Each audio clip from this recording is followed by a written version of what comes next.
For a brief period this morning, I went around to the headlines.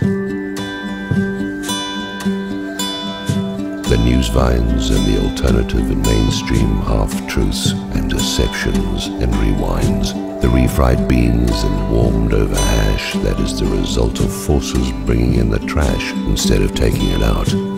People and objects, ideas and fantasies in the process of being taken out. There's lots of confusion, delusion and unnecessary gunplay and saber rustling, and the usual lies about who won an election or came out on top at the convention as the dark goblins preying on us make the decision about who's going to lead us into perdition or onto the conveyor belt, where those of us still terminally asleep can be packed into cans for the sustenance of Cannibal Nation, shortly to appear in the windshield instead of the rearview mirror, depending on what direction you're driving in. What I can say is that the intensity has definitely ratcheted up from what I was noticing since the last time I was noticing anything except the news inside my head. Extra, extra, read all about it. Madness and slouching beasts are afoot, and they are approaching the cities and citadels of our former copacetics. We are not copacetic now from what I can tell, as it all gets shot to hell by senators and presidents and the usual arseholes in residence, all under the financial heel of the Nosferatu Ashkenazis, who seem to have no problem managing Cabin Boy Nation on its pillow-biting journey of unfortunate self-discovery. They can steal your fortunes, your futures, your progeny, and morph out your attention while still running the world's drug industries, the sex slave trade, the organ harvesting, and the warmongering as they hyperdrive into the twisted and tormenting defense of the lands they stole from the people they are genociding, while continuing pell-mell in operating their fabrication nation as the sovereign crime country for which purpose it was created. Like it ever had anything to do with God or religion in the first place, unless your God is the devil and your religion is blood-stained currency sailing like a hovercraft kind of black magic prayer rugs. Listen up, people. Yeah, I know you're watching Fox News and singing the blues about all those missing cheeseburgers and knee knockers you haven't gotten around to yet and can't stop thinking about because, except for all the other useless shit you're chasing after, there isn't anything else that you do think about or rub your crotch in disrespect of. No, you won't be listening to me, but you'd better do something about these flesh-eating psychopaths before you see your name up there in lights on the menu as the Daily Special. If you wonder where your children are, they're in the appetizer section, unless they're on the dessert menu, if the age is right and they're cute enough. If you don't think this is a living, breathing reality, you truly are a fool who's going to be made wise by persisting in their folly. When you get an apple stuffed into your mouth and see yourself brought in on a trolley, on your way to that moment, you did all the right things to get yourself transformed into what usually shows up that way. What do you know? It does taste like pork, and you thought they didn't eat that. Well, I hate to be the one to tell you, but right. I keep forgetting. You're not listening to me. So be it.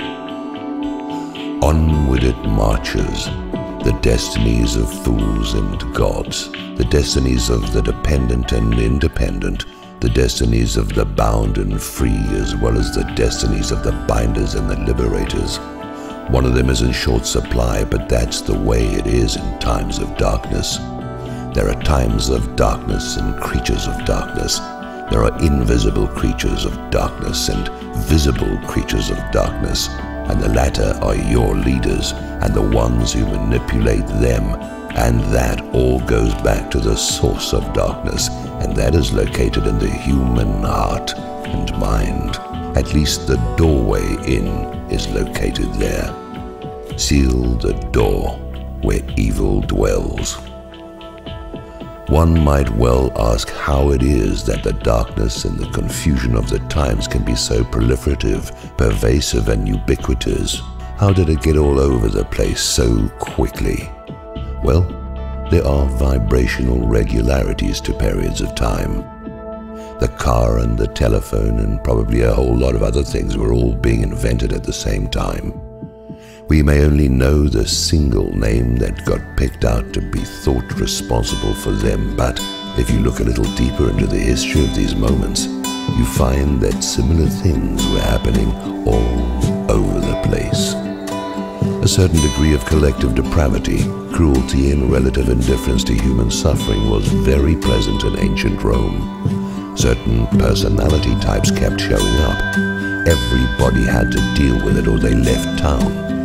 Some would say that Rome fell because it became overextended like modern-day America, and some will tell you that it was the lead they lined the aqueducts and delivery systems with that brought about the insanity and all those big houses without children, and the kind of things you find out if you read latter-day philosophers of the time. Everybody has an answer or a theory, just like they do now. When a culture is in free fall like America and other parts of the West, it is always a combination of a few simple things, and the negative expression of these things shows up in every related environment, which is why all over America, law enforcement is out of control. The darkness comes down or up from a certain location and presents itself into the minds of those most disposed to its whims and pleasures. The people thought to be in high places that inhabit the low places, and who then, through the illusion of power and prominence, influence so many lesser minds, who then act out upon their fellows. It's all part of the movie. In times of darkness, certain kinds of shit happens. It happens in order to show the deceived, deluded, and all the rest what happens when we give up our own sovereignty out of fear and appetite. This kind of thing operates like an epidemic and isn't too long after that when real epidemics follow. The biggest problem in times of darkness is believing that darkness is everywhere and 10 times too powerful to compute or arrest.